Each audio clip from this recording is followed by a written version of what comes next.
qui grandit.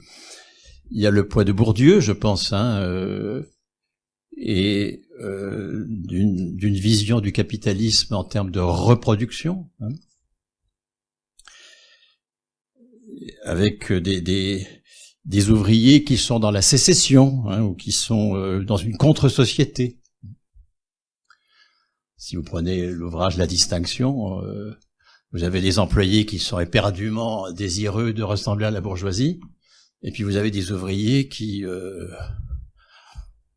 boivent du vin rouge, qui crottent et qui pètent, qui sont dans une contre-société, quoi. C'est une espèce de très profond mépris, je pense.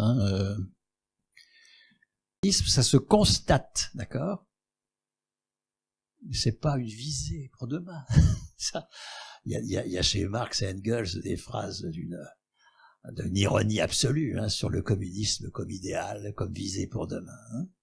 Le communisme, c'est une réalité en train de se construire dans tous les pays capitalistes dès lors que l'on pose la contradiction et non pas la reproduction au cœur d'un mode de production. Dès lors qu'on n'est pas Bourdieu, mais Marx.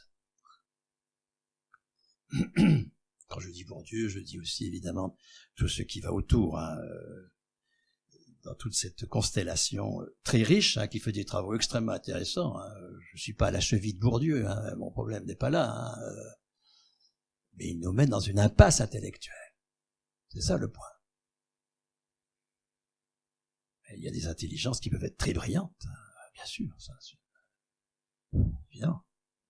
Pour moi, l'origine de notre baisse de rapport de force, c'est que nous ne travaillons pas à poursuivre les conquêtes passées.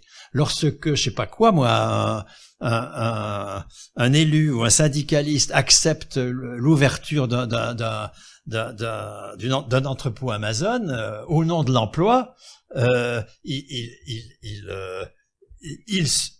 crée la défaite. Il la crée.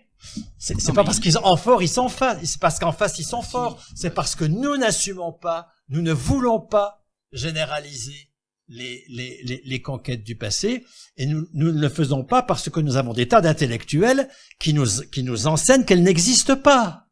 C'est pour ça que j'ai commencé par Bourdieu, que j'ai commencé par la Verte critique, etc.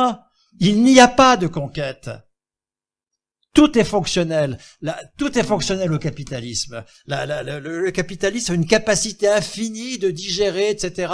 Et il n'advient que ce qui sert le capital. Mais quel mépris!